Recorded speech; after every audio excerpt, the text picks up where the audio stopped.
Ok, chicos.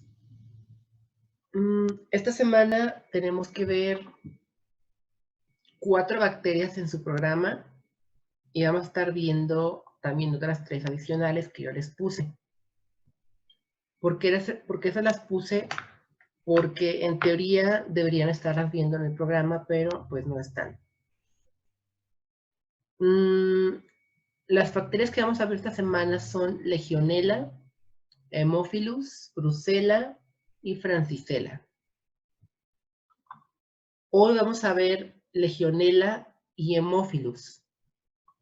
Como muchas patologías ya las hemos visto, como es el caso de la neumonía, no me voy a tener tanto a explicar el proceso de la neumonía o los síntomas de la neumonía, porque ya la vimos en una bacteria pasada. Tampoco el de la meningitis, porque ya saben cuáles son los síntomas o cuáles son las características de la meningitis. Entonces, aquí voy a pararme a explicar como tal sobre todo lo que es la biología de Legionella, cómo se contrae, el tratamiento y las complicaciones sobre todo que pueden llegar pues a existir. Al final, si alguien hizo la cápsula de Legionella, vamos a ver la cápsula de Legionella. Pero bueno, ahorita para avanzar rápido, vamos a empezar con Legionella. Legionella es un género en sí que abarca diferentes especies. Sin embargo, la de mayor importancia médica es Legionella pneumófila, la cual es responsable de diversas epidemias y también de infecciones pues, esporádicas. Es responsable del 90% del género de Legionella. Es un bacilo gram negativo que crece en un agar que no hemos visto, que es el agar de carbón activado con extracto de levadura. Es un agar de color negro. Ahorita van a conocerlo. Generalmente las colonias en este agar crecen de una forma redonda,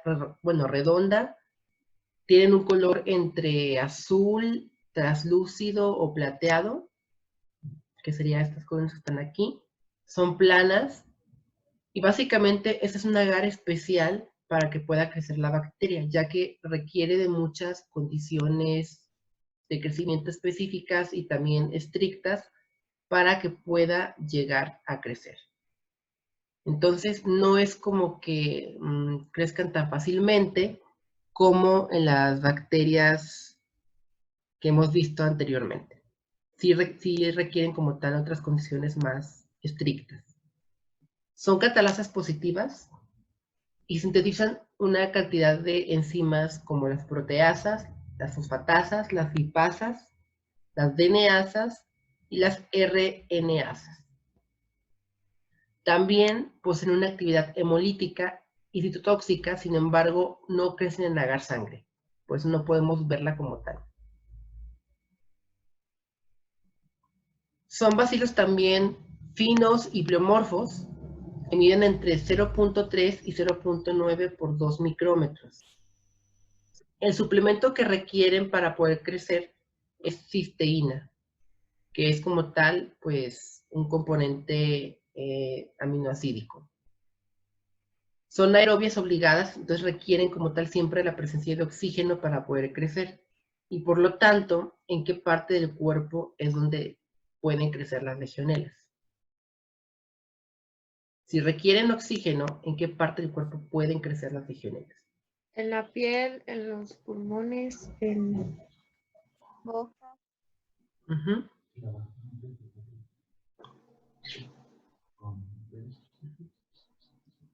Muy bien, en los pulmones, en la piel.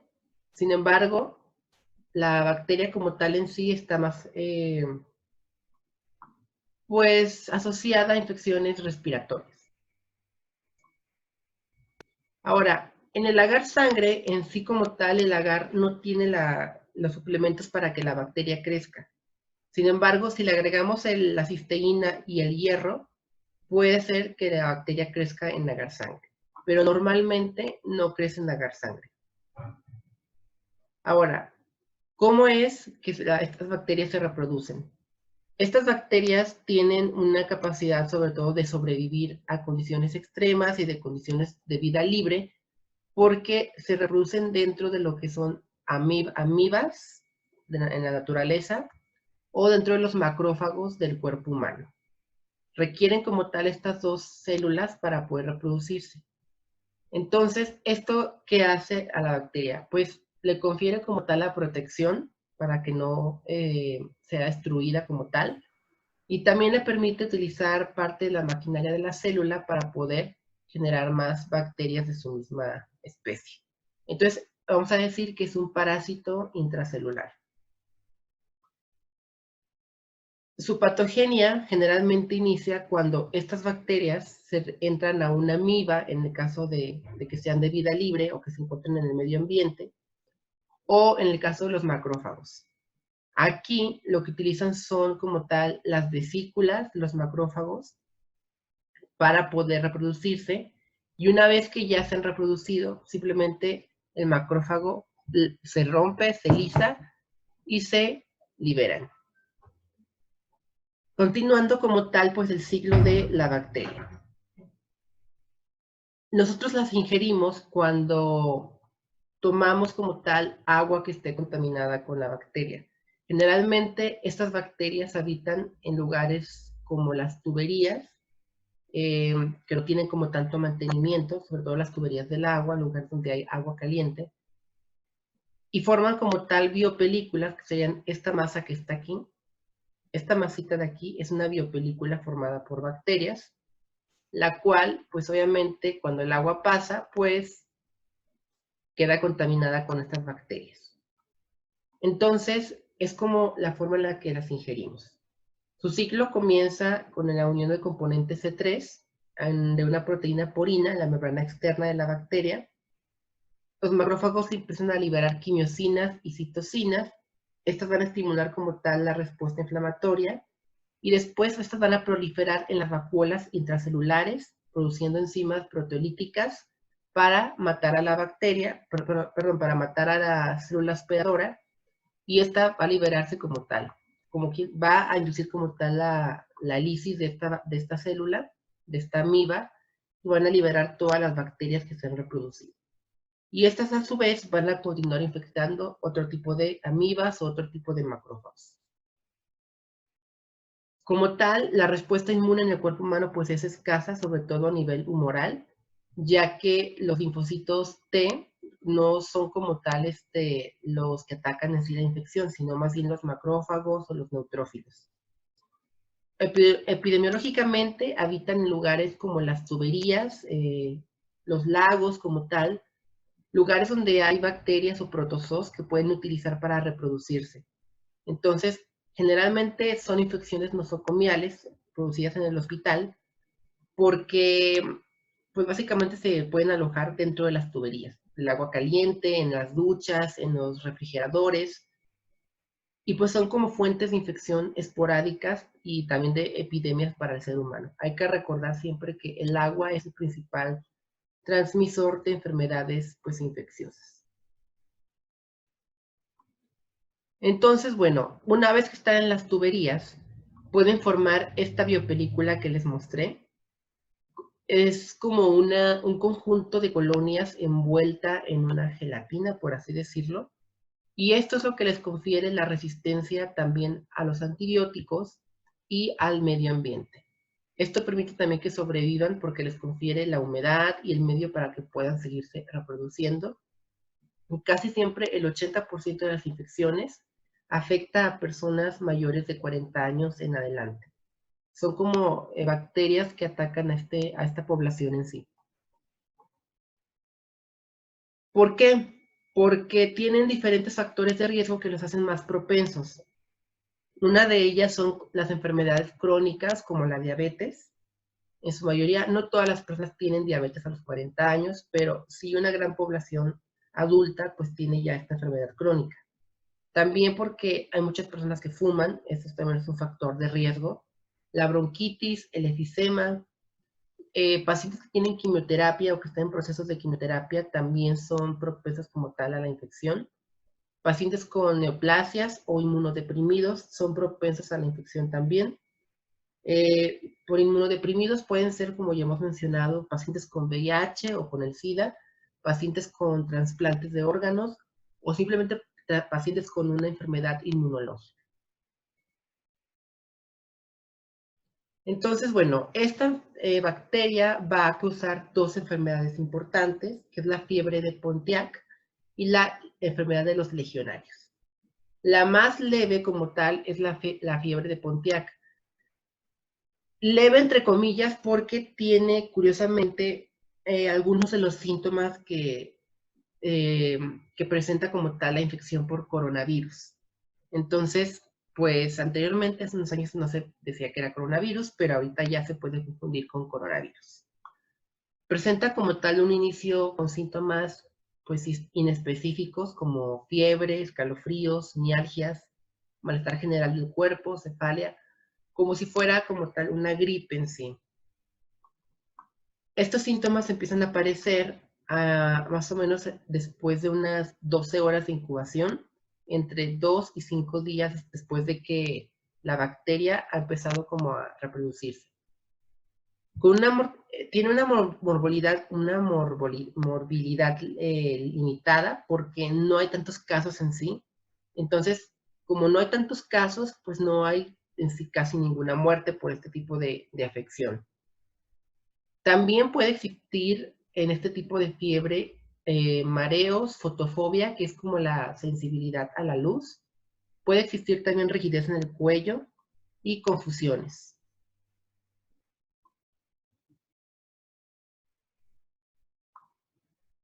Ahora, la otra enfermedad que existe es en sí la enfermedad de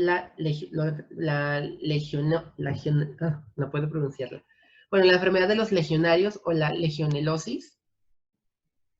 En este caso, existe como tal también síntomas inespecíficos a la hora pues de que inicie la enfermedad como tal. Fiebre, escalofríos, tos, hay cefalia, hipoxia, falta de oxígeno. Puede también haber síntomas gastrointestinales, lo que le vuelve como tal más inespecífico. Y puede inclusive también haber delirios.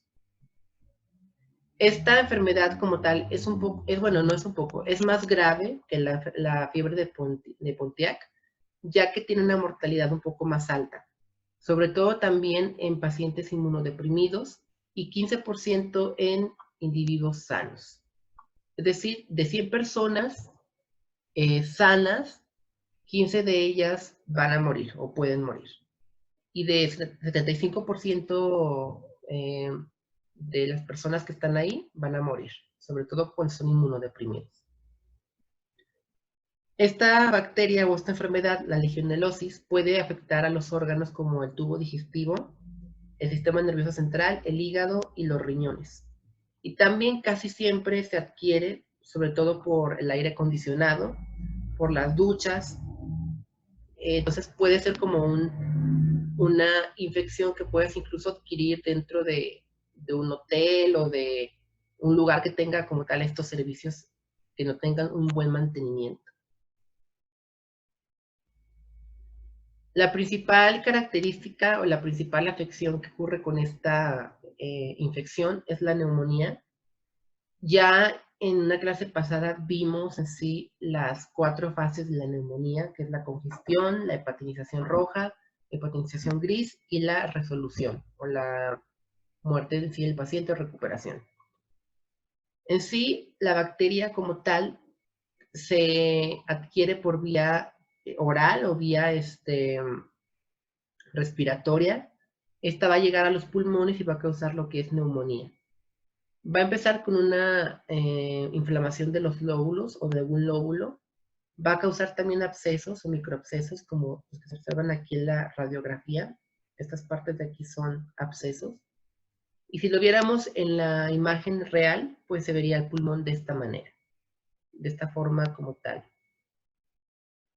Esta es una enfermedad que se empieza a diseminar como tal rápido, si no se atiende. Después, esta neumonía empieza a convertirse en neumonía purulenta, que sería esta ya que está aquí. cuando ya empieza como a segregar los líquidos serosos como tal. Sí, sí está bien, sí, lo que no se preocupen. Ahorita nada más que intenten entrar otra vez y a ver si pueden. Se va a presentar en el esputo o en las muestras de pulmón una gran cantidad de macrófagos, de polimorfos nucleares, sobre todo de macrófagos, que es las células que utiliza la bacteria para reproducirse.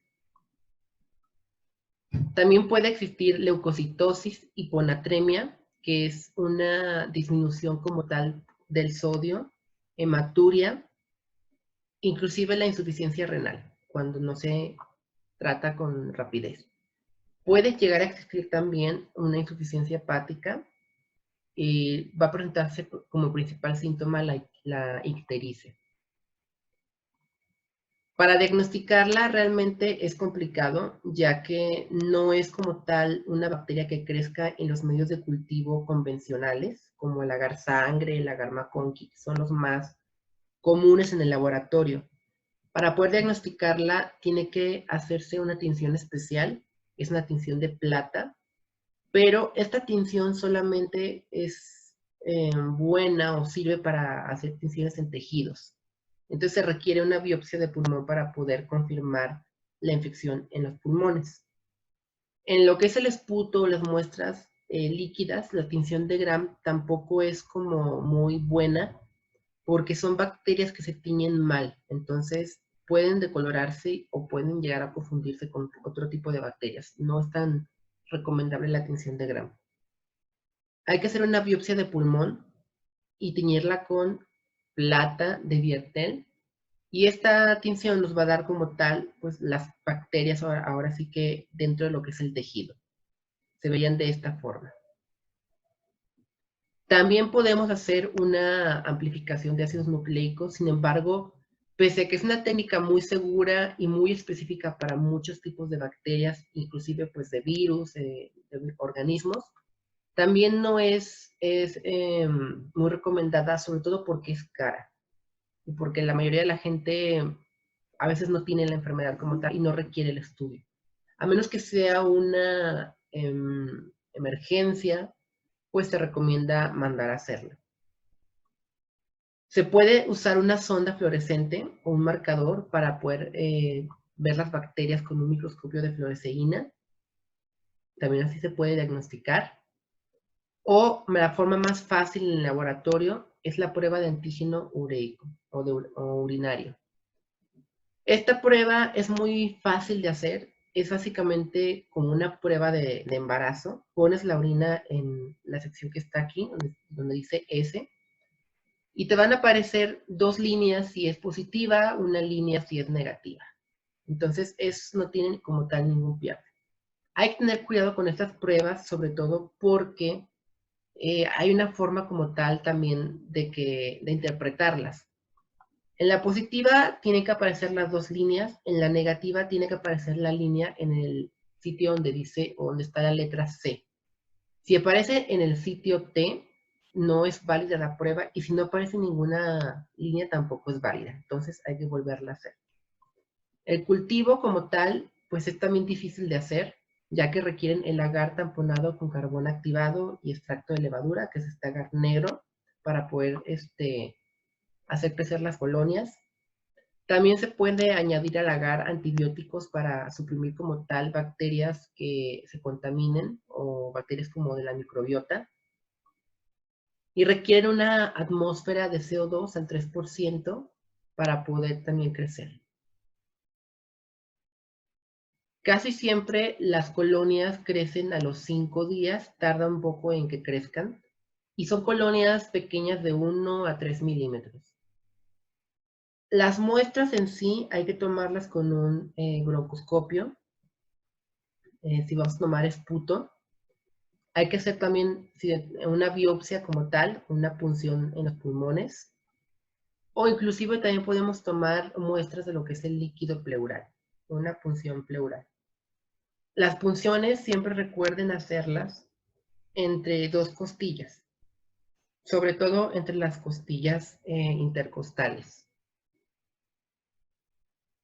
El tratamiento en sí va a consistir en un antibiótico de amplio espectro como la acitromicina, que es como el más recomendado para ese tipo de bacterias, ya que es un antibiótico que mata muchos tipos de bacterias y creo que es el más también ligero, que no provoca tanta toxicidad en el paciente.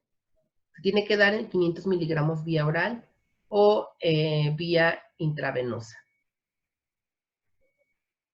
Casi nunca se utiliza como tal la prueba de antibiograma porque las legionelas en sí no crecen muy bien en este medio de cultivo. Entonces, se da como tal por eso este tipo de antibióticos de amplio espectro. Se puede utilizar también la eritromicina, levofloxacino o inclusive el ciprofloxacino. No se debe usar ningún betalactámico, es decir, ninguna penicilina ni cefalosporina, porque las bacterias tienen betalactamasas, entonces modifican como tal la estructura del antibiótico y lo vuelven pues ineficaz. Y que la prevención de esta enfermedad o de esta bacteria es un poco complicada, ya que en sí no podemos prevenirla porque están en vida libre también. Entonces, si tenemos como tal un buen mantenimiento de tuberías, de sistemas como tal de aire, pues es una forma de prevenirla, pero es muy difícil prevenir como tal esto. ¿Dudas, chicos? ¿Preguntas de Legionela?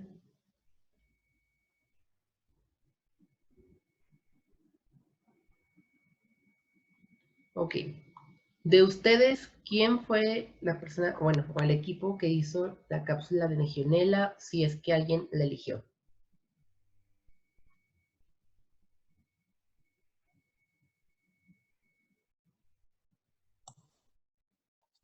Nosotros, maestro. ¿Nadie la hizo? Nosotros. Está bien, no se preocupe. Había muchas bacterias. Maestra, que Giovanni la hizo. Ah, ok. Ok. Entonces, ahorita voy a darles como tal la opción a... ¿Cuál Giovanni? ¿Giovanni 1, Giovanni 2? Pablo. Ah, ok. Vamos a ver tu cápsula, Giovanni, por favor. Listo, Giovanni, ya puedes compartir.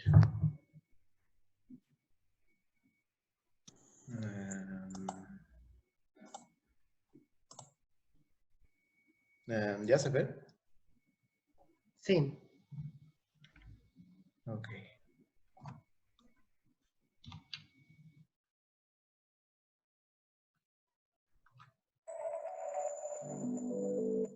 Hola a todos, presentaremos la bacteria Legionella. El equipo está conformado por Jennifer Yadira Flores de León. Eli Mariana González Guevara. Giovanni Pablo Uribe Tapia. Itzel Abigail Flores Prieto. Empezamos.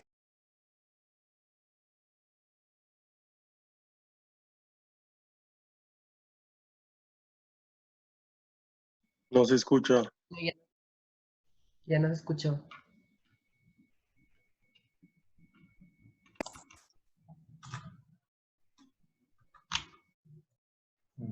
Punto 3 y ¿Ya se escucha? 0.9 por 2 micrómetros. Okay. Los microorganismos aparecen generalmente como cocobacilos, cortos en los tejidos, aunque son muy pleomorfos, hasta un 20 micrómetros de largo, en los medios artificiales. Las legionelas son bacterias aerobias obligadas y presentan una necesidad nutricional exigente. Requieren medios de cultivo suplementados con L-cisteína y su crecimiento se estimula por el hierro. Las bacterias han desarrollado diversas estrategias de adquisición de hierro a partir de las células hospedadoras o de los medios de cultivo in vitro, y la pérdida de esta capacidad se asocia con la desaparición de la virulencia. Además, estos microorganismos obtienen la energía del metabolismo de los aminoácidos y no de los carbohidratos. Patogenia e inmunidad.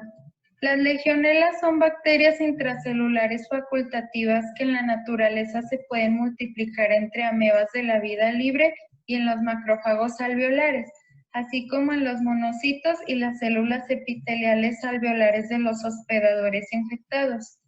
La capacidad de infectar a los macrófagos y replicarse en su interior resulta fundamental en la patogenia. Epidemiología. Las bacterias suelen estar presentes en reservas naturales de agua, como lagos y corrientes, así como en las torres de refrigeración y los condensadores del aire acondicionado y en las conducciones de agua, por ejemplo, duchas y bañeras calientes. Las personas suelen infectarse por la exposición a aerosoles contaminados, como lo son torres de refrigeración de aire acondicionado, saunas de hidromasajes y duchas o vaporizadores. Los microorganismos pueden sobrevivir en ambientes húmedos durante periodos prolongados, a temperaturas relativamente altas y en presencia de desinfectantes como el cloro, y también son capaces de sobrevivir en biopelículas formadas en las cañerías de las conducciones de agua. Se ignora cuál es la incidencia de las infecciones por las especies de Legionella debido a la dificultad de documentar la enfermedad. Sin embargo, los Centros para el Control y la Prevención de Enfermedades, el CDC, estiman que se producen entre 10.000 y 20.000 casos anuales de la enfermedad de los legionarios en Estados Unidos. Aunque a lo largo del año se registran brotes esporádicos de la enfermedad, la mayoría de las epidemias tiene lugar al final del verano y durante el otoño como consecuencia de la proliferación del microorganismo en los embalses durante los meses cálidos. Enfermedades. Las infecciones sintomáticas por Legionella afectan principalmente a los pulmones y se presenta de dos maneras. Uno, semejante a la gripa llamada fiebre de Pontiac. Dos, uno más grave de neumonía llamada enfermedad de los legionarios. La fiebre de Pontiac se caracteriza por fiebre, escalofríos, malestar general y cefalea. Los síntomas se desarrollan en un periodo de 12 horas. Y la enfermedad de los legionarios culmina con la muerte del 15% de los individuos sanos y el 75% de los pacientes inmunodeprimidos. La manifestación principal es la neumonía con consolidación de varios lóbulos y presencia de inflamación y microabscesos en el tejido pulmonar. Diagnóstico de laboratorio. La forma más sensible de identificar la Legionella en microscopio es una muestra clínica mediante la prueba de anticuerpos fluorescentes directos. Tenemos la prueba antígena, que estas son sensibles para detectar el serogrupo O, pero su sensibilidad es escasa con relación a otros serogrupos y especies. El cultivo, aquí se utiliza lo que es el agarrón, unado con carbono activado. Tratamiento, prevención y control. Para tratar la legionela se utilizan antibióticos, habitualmente grupos de quinolonas y macrólidos. Y en cuanto a su prevención, consiste en desinfectar el agua para el consumo humano, ya sea en la cloración. También mantener limpios los depósitos y los sistemas de utilización de agua, así como realizar análisis periódicos del agua procedente de diversos depósitos, lo que permitirá identificar de forma temprana el crecimiento de la bacteria. Y bueno, esto ha sido todo de nuestra parte. Hasta luego.